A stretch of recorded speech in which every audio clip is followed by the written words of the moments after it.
Good morning everyone. Myself Dr. A.D. Yadav, Assistant Professor and Head of the Department of Microbiology, late Pushpadev Patil Art and Science College, Risod. Now today we are discuss the next point of planktons unit number 5, semester 5th, environmental microbiology is nothing but the next point of this unit is nothing but the control of planktons. Last lecture already we are discuss the planktons, its type, factors affecting the growth of planktons. Okay, now today we are one of the most important topic teach is nothing but the control of planktons. After the control of planktons, some are the beneficial and harmful activities of planktons also important role for the controlling of planktons. Okay, no doubt some large amount of disadvantage of planktons, but some amount of beneficial role also for the growth and ecology concerned important role in the nature of planktons. Okay, now we are firstly discuss the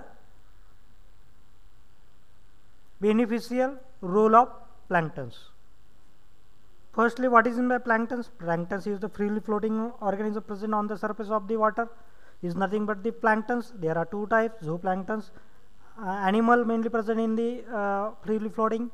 Then phytoplanktons, plants present on the surface of the water. Phytoplanktons, the number of growth factor also important role for the factors: pH, temperature, aeration, oxygen, etc. Okay. Then beneficial properties of planktons. Okay. Beneficial role of chlorophyllus from the often important factor, the retention of oxygen. Oxygen involved in the water also important role for the planktons. Then planktons organism increase the efficiency, slow sand filter and is the directly layer or biological layer. Planktons आपण पाहिलं होतं की मागच्या काळामध्ये आपण slow sand filter आणि rapid sand filter हे दोन फिल्टरेशनचे प्रकार पाहिले होते. स्लो सँड फिल्टर हे बायोलॉजिकल फिल्टर आहे. त्याच्यामुळे स्लो सँड फिल्टरला जो आहे तो slow sand फिल्टरला biological layer develop करण्यासाठी सुद्धा अल्गीच्या वरच्या भागामध्ये पाहिजे आणि ती अल्गी सुद्धा प्लॅंक्टन्समुळे मिळते आणि त्याच्यामुळे प्लॅंक्टन्समुळे पाण्यामध्ये प्लॅंक्टन्स असल्यामुळे जे सॉलिड मटेरियलमध्ये जे काही ऑर्गॅनिझम असतील, जे काही सॉलिड पार्टिकल असतील, जे काही न्यूट्रिशन असेल, जे एक्स्ट्रा मटेरियल असेल ते सुद्धा इटन अप करण्याची कॅपॅसिटी प्लॅंक्टनची असते. हे सुद्धा एक फायदा आहे. त्याच्यानंतर त्या इकॉलॉजीच्या अभ्यासासाठी प्लॅंक्टन्स हा स्टडी महत्त्वाचा आहे. पॉन्ड इकॉलॉजीसाठी सुद्धा प्लॅंक्टनचा स्टडी अतिशय महत्त्वाचा आहे.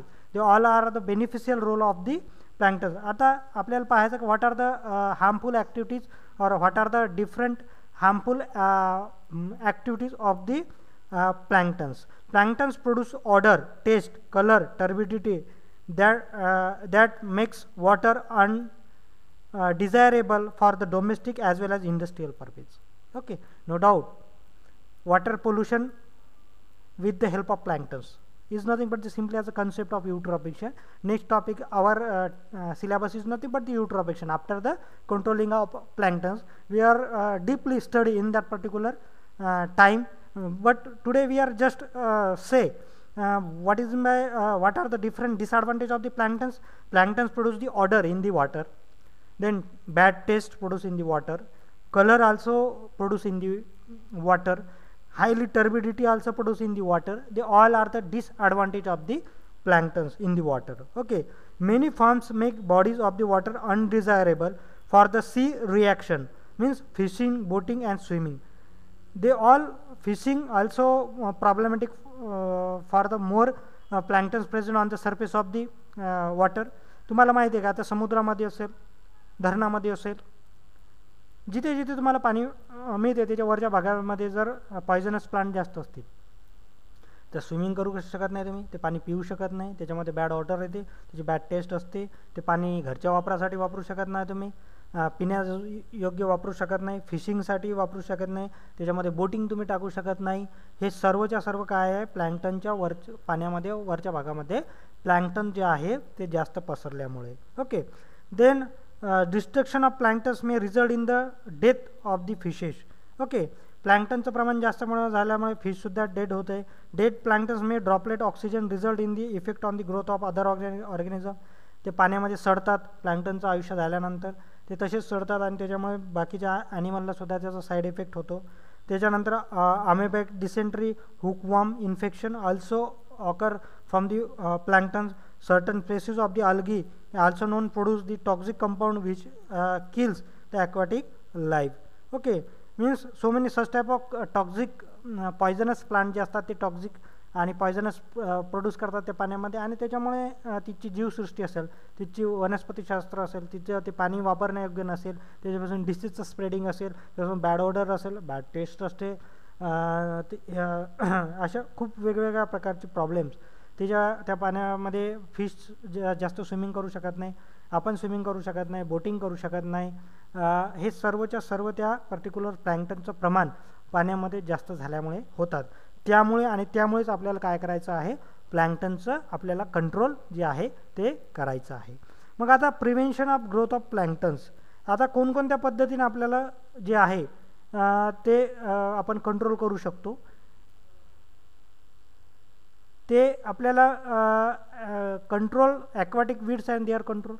ॲक्वाटिक फ्लोटिंग प्लांट्स जे आहे ते फ्लोटिंग प्लांट्स आपल्याला त्याची फ्लोटिंग सरफेस जे आहे ते रूट वगैरे ते आपल्याला ते काढून घ्यायचे आहेत.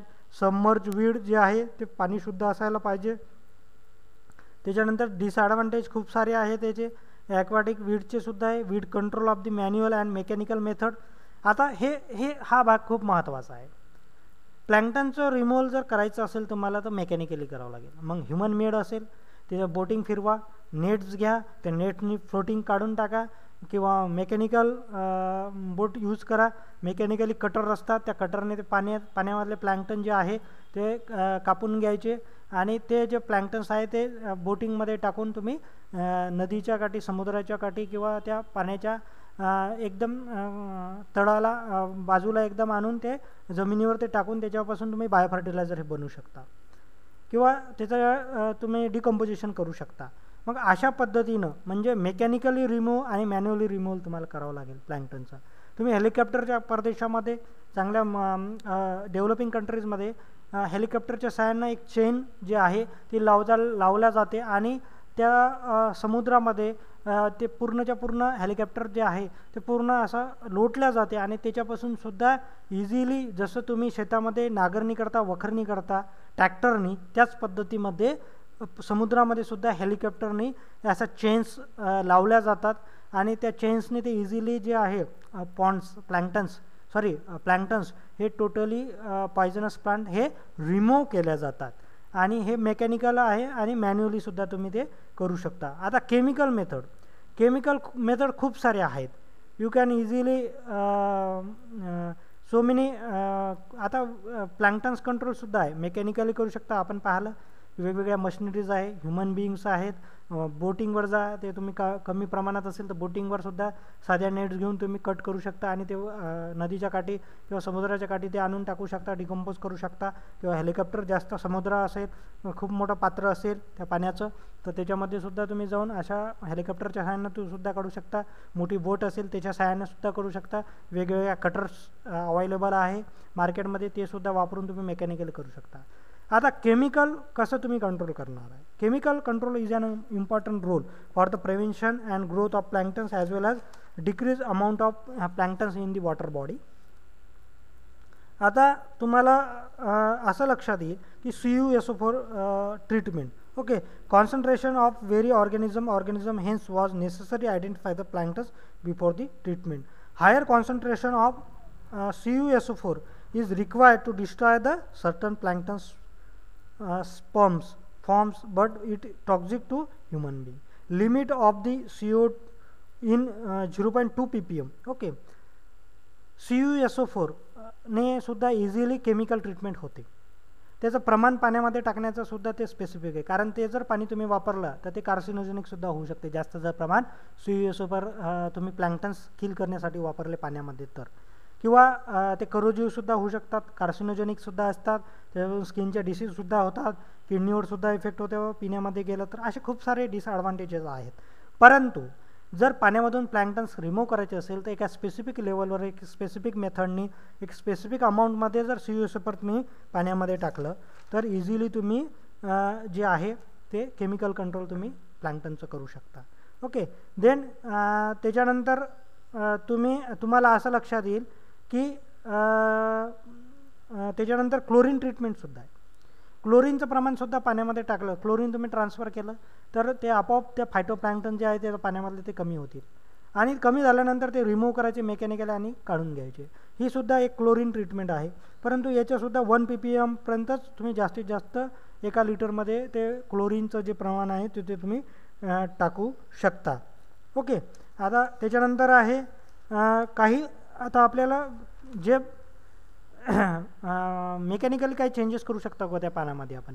फॉर एक्झाम्पल जे ग्रोथ फॅक्टर्स आहेत प्लॅन्क्टनच्या वाढीसाठी जे पोषक अन्नद्रव्य लागतात, मग pH असेल, टेम्परेचर असेल, ऑर्गॅनिक कंपाऊंड असेल, इनऑर्गॅनिक कंपाऊंड असतील, मग हे कंपाऊंड कुठेतरी आपण त्या पाण्यामध्ये जे मिसळत आहे, ज्या म्हणजे मग ॲग्रिकल्चर वेस्ट असेल किंवा एखादं इंडस्ट्रियल वेस्ट असेल त्याच्यामध्ये पाण्यामध्ये जाणारं आणि त्याच्यामुळे याचं प्रमाण त्या पाण्यामध्ये जास्त होते ग्रोथ फॅक्टर आणि त्याच्यामुळे प्लॅन्क्टन्स वाढतात. मग हे जे ग्रोथ फॅक्टर्स आहेत हेच ग्रोथ फॅक्टर्स तुम्हाला काय करावं लागतील, कुठेतरी ते थांबून ठेवावं लागतील आणि ते जर इंडस्ट्रियल वेस्ट जर तुम्ही वॉटर जाऊ दिलं नाही तर बाकीचे त्याच्यामध्ये घटक जाणार नाही, प्लॅन्क्टनची ग्रोथ होणार नाही. प्लॅन्क्टनची ग्रोथ झाल्यानंतर प्लॅन्क्टनचं कंट्रोल करायचं काम नाही. ते पाणी तुम्हाला पिण्यायोग्य, वापरण्यायोग्य तुमच्या फिशेससाठी, फिशरीजसाठी सुद्धा तुम्ही वापरू शकता, ॲग्रिकल्चर लँडसाठी सुद्धा वापरू शकता. परंतु जर असं नाही झालं तर तो कार्सिनोजेनिक असू शकतो, त्याच्यापासून ecology, pond ecology totally disturb होते, त्याच्यापासून खूप सारे डिसॲडव्हान्टेज, ते पिण्यायोग्य वापरण्यायोग्य नसते, पाण्याची कमतरता भासू शकते, त्याच्यामुळे खूप सारे डिसीजसुद्धा होऊ शकतात. हे असे डिसॲडव्हान्टेज ते जे प्लॅन्क्टनचे आहेत. म्हणून जे ग्रोथ फॅक्टर्स पाण्यामध्ये प्लॅन्क्टनच्या वाढीसाठी मिळत आहे अदर सोर्सेसनी, मग इंडस्ट्रियल वेस्ट असेल, ॲग्रिकल्चर वेस्ट असेल किंवा इतरही मार्ग आहेत, मग स्मॉल इंडस्ट्रीज असतील, टेक्स्टाईल इंडस्ट्री, क्लॉथ असेल, पेंट इंडस्ट्री असतील, मेटल इंडस्ट्रीज असतील, या इंडस्ट्रीचा सोर्स कुठेतरी थांबावं लागेल.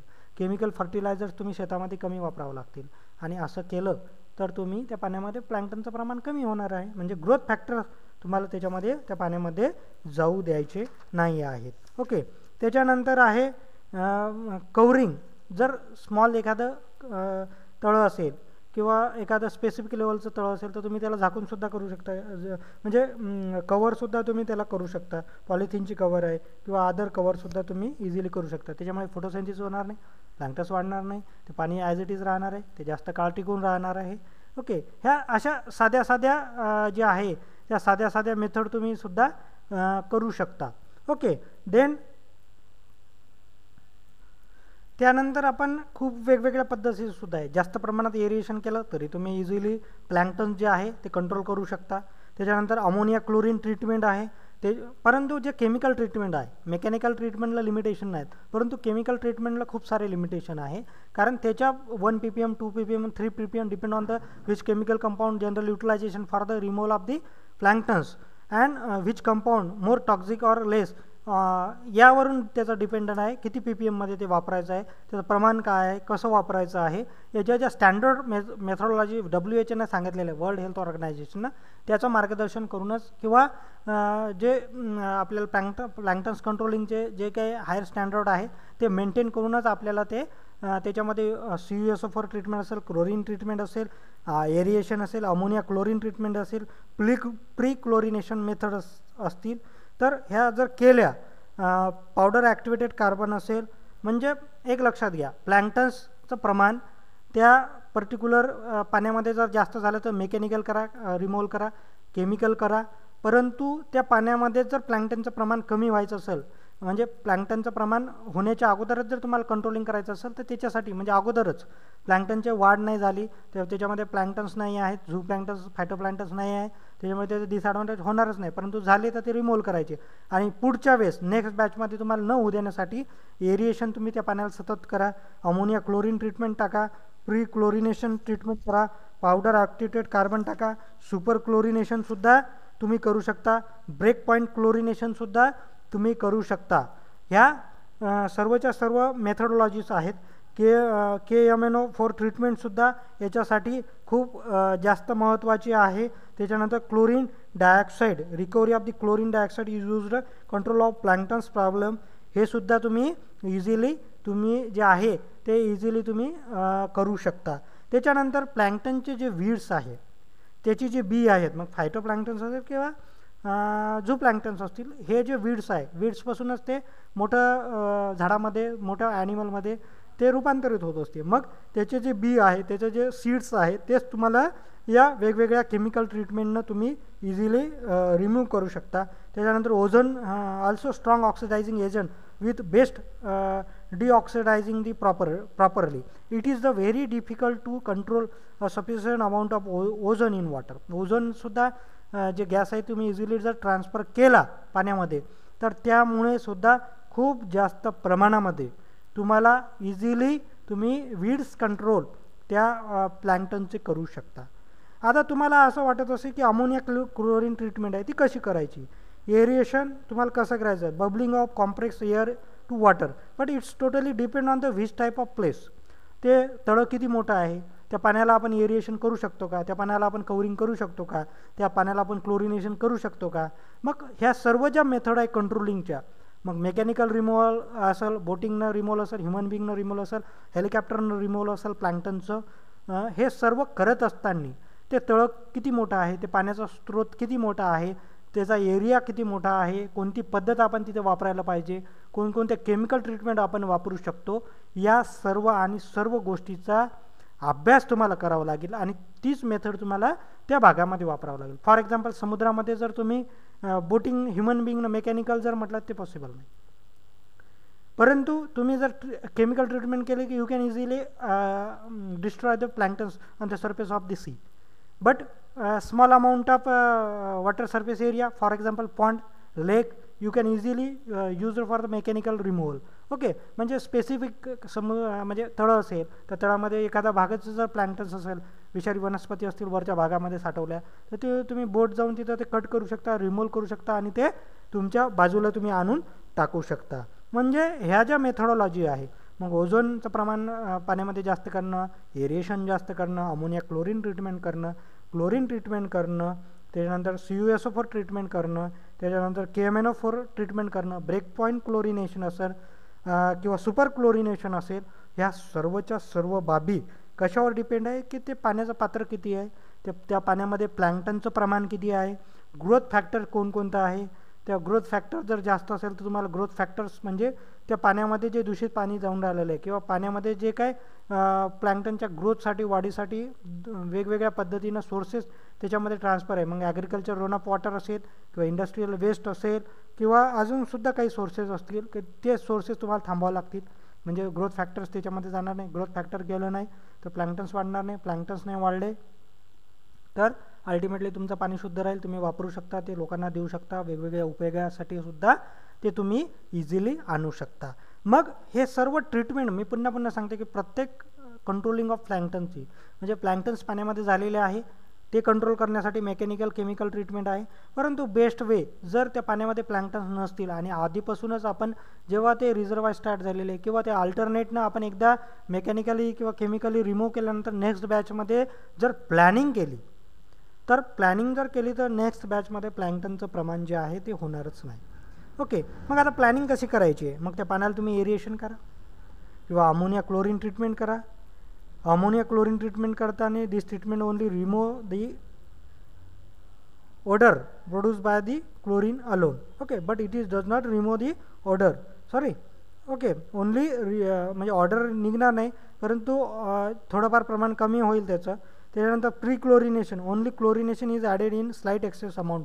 क्लोरीन डिमांडपेक्षा जर पाणी आपण त्याच्यामध्ये जास्त टाकलं तर यू कॅन इझिली म्हणजे प्लॅन्क्टन्स वाढीच्या अगोदरच त्याच्या वीड्सलाच आपण संपून टाकू आणि जर वीड्सच त्याचे जर सीडच आपण रिमूव्ह केले, त्याचं बीजच रिमूव्ह केलं तर अल्टिमेटली तुमच्या त्या प्लॅन्क्टनचं प्रमाण त्या पाण्यामध्ये जे आहे ते होणार नाही. मग सुपर क्लोरिनेशनसुद्धा आहे, खूप जास्त प्रमाणामध्ये क्लोरीन त्या पाण्यामध्ये टाकायचं. परंतु सुपर क्लोरिनेशन केल्यानंतर हायर एक्सेस क्लोरीन ॲडेड केल्यानंतर त्या पर्टिक्युलर एरियामधलं पाणी तुम्हाला काही दिवस तुम्हाला पिण्यायोग्य वापरण्यायोग्य करता येणार नाही. ते पाण्याचं प्रमाण तुम्हाला तसंच ठेवावं लागेल, तुम्हाला ते रिमूव्ह करावं लागेल प्लॅन्क्टन. झू प्लॅन्क्टन्स त्याच्यामुळे टोटली खूप सारे झू प्लॅन्क्टन्स त्यांच्यासुद्धा मग फिशेस असतील, हायर ॲनिमल्स असतील, म्हणजे झू प्लॅन्क्टन्सला फिशेस खातात आणि फिशेसला खाल्ल्यानंतर फिशेसनी झू प्लॅन्क्टन्स खाल्ल्यानंतर त्यांच्या बॉडीमध्ये सुद्धा ते केमिकल कंपाऊंड जाणार.